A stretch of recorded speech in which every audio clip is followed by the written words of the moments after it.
come on guys, I know it's wet and cold, but I reckon you can make a bit more noise than that. How you doing? Yeah, that's more like it. My name's Steve, welcome to Tarunga Zoo Seal Theatre, proudly supported by Woolworths. Today you're going to have a rare meeting with some very special seals to find out what makes them unique and how you can make a positive difference to their future. So you guys ready to meet the first seal today? Yeah! Come on, what did we talk about being loud? Why don't you make a lot of noises? Out comes the very handsome Ronnie. That's a little bit better. Well, Ronnie here is a handsome New Zealand fur seal and he's the most junior member of our Seal Theatre family here, so we'll see how he does today. Now, being a New Zealand fur seal, Ronnie is of course found off the coastline of New Zealand. However, these guys are Australian natives as well. And Ronnie in particular was found up on the central coast of New South Wales with some pretty severe injuries to his back. That was about 6 years ago. He was only a young pup, and because of the state that he was in, he couldn't be released back into the wild, but he's a great ambassador for his species here at Tarunga Zoo. But I'll let Ronnie say a big good afternoon to everybody himself. He's pretty quiet though, so he'll borrow my microphone to do it, so listen up closely. Thank you very much, Ronnie. And of course you can give him a clap, he likes that. Well, being a New Zealand fur seal makes Ronnie one of 33 types of seal found on this planet, all of which are known collectively as pinniped, which is a Latin name that simply means winged foot. You can probably see where they get that from. And while those winged feet or those flippers of theirs may look a bit awkward for getting around, they allow eared seals like Ronnie here to climb over their natural rocky habitat and actually move very quickly across the land. Now you can see that Ronnie has no problems at all getting up to the top of our cliff there, and that's because those front flippers of his are so strong that they can hold up his entire body weight. Bit distracted there, buddy? Somebody's got a beautiful umbrella, do they? There we go.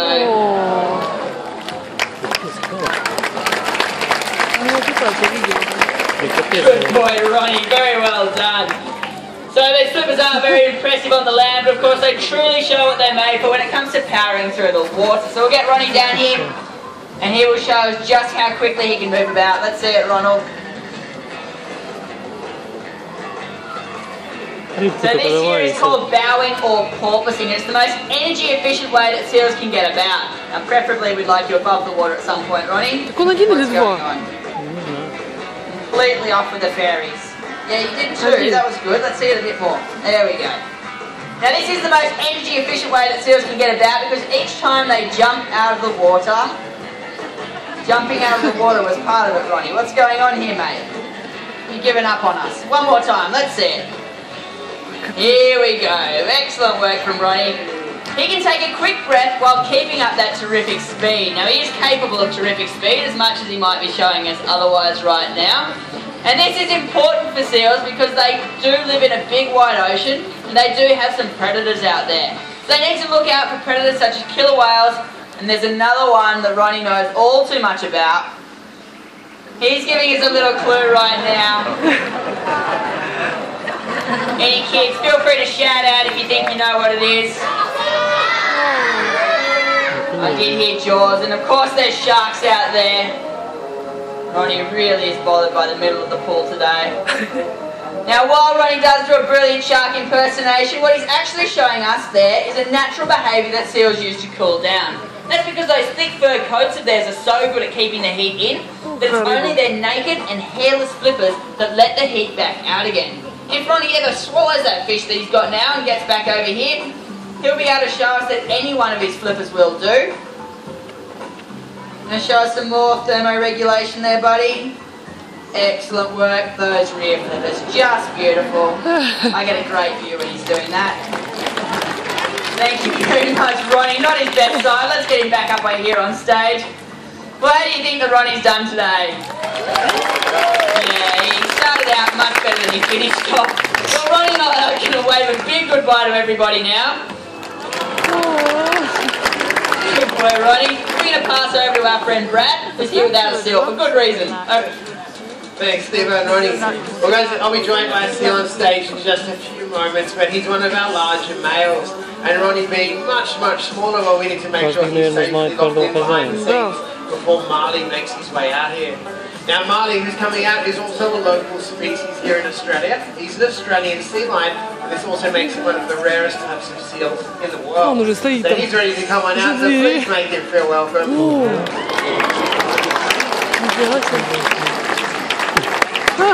As well as being one of the rarest seal species, the Australian sea lion is probably one of the best looking seal species you'll ever see. And as a mature male, Marley's developed his mane. One of the reasons they're known as the sea lions is the males develop this beautiful golden mane on the top of their head. The females look very, very different indeed. And Marley, you want to start off with a little hello to everyone? Thanks, buddy. Now, we're pretty lucky to have the Aussie sea lions on our shores. They're found on the southwest coastline of our country, most commonly known down on Kangaroo Island off the coast of South Australia. Now, Steve-O and Ronnie, they were just telling you a little bit about seals' predators. And when seals aren't on the lookout for those predators, well, they make pretty good hunters themselves. And while they've got very strong and sharp teeth, they do prefer to swallow their fish head first and whole. So that way spines and scales don't get caught in their throat and seals can fill up very fast. Now, weighing in at over 150 kilograms, well, I'm sure you can imagine Marley's got a pretty healthy appetite. In fact, on the average day, this big guy, well, he packs away about 5 kilos of fish. And while he's got that great set of teeth, he doesn't use those teeth for chewing. But a good set of teeth means Marley here's got a terrific smile. How good's your smile looking today?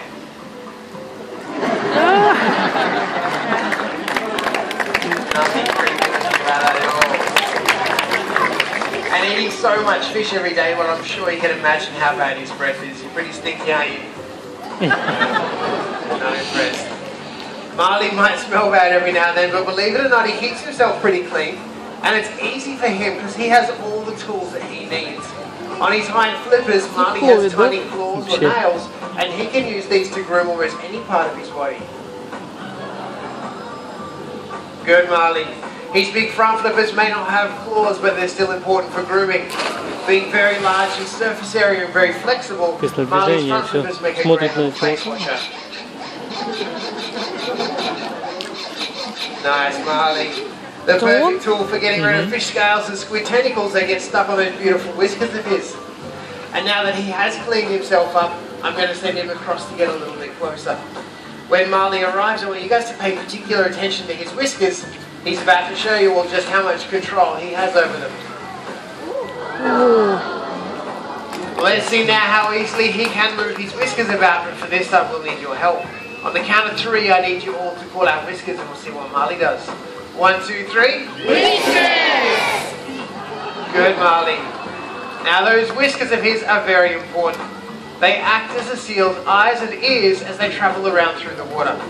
At the base of each of Marley's whiskers, he has a group of nerve endings. And those nerve endings can pick up on sound vibrations that travel through the water. And that's exactly how seals can navigate through dark, murky water and track down fish. They can't turn out the lights, and they can't let a school of fish go in the pool.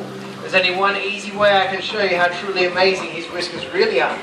And that's by getting Marley to do something that's not quite natural to a wild seal, but the best way we can show you how his whiskers work. Now when Marley balances this ball on his nose, you'll see his whiskers come up underneath it just like my fingers. The difference being, Marley's whiskers aren't strong enough to hold the ball in his nose, they're simply sensing the direction that ball is about to move. Marley will then use his very flexible neck and spine to keep the ball from rolling off. Marley, good luck guys. If you like what you see, feel free to give him a bit of encouragement because we'll be working hard this afternoon.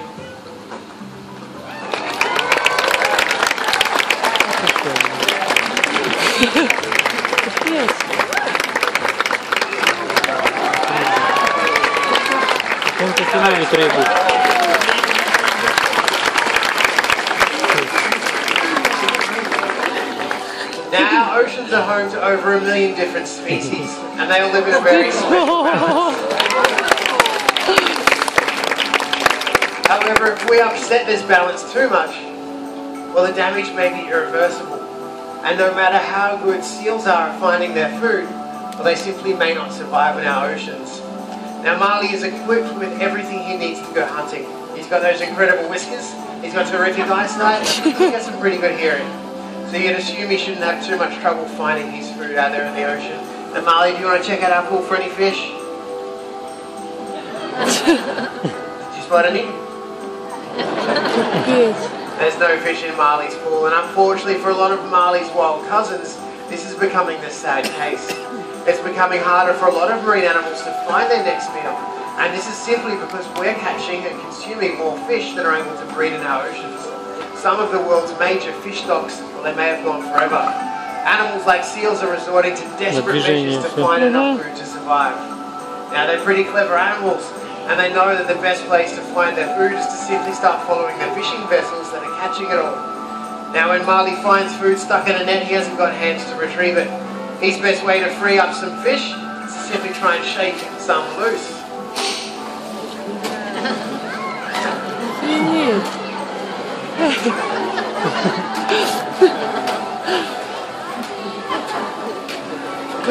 Good, Marley.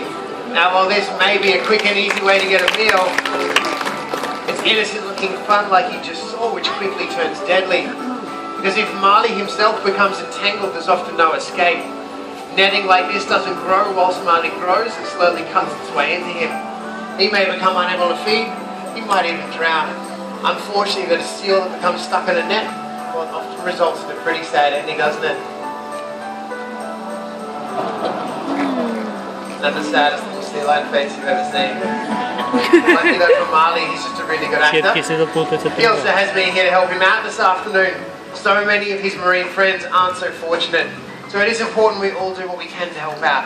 And to get involved, it's really, really simple. And to tell you a little bit more, we're going to welcome back to the front of the pool this time, Steve-O. Thank you very much to Brad and Marley. Give them a round of applause as they head on. Doing an excellent job. Well, now that you've heard about the state of the world's oceans, we'd like you to help make a difference.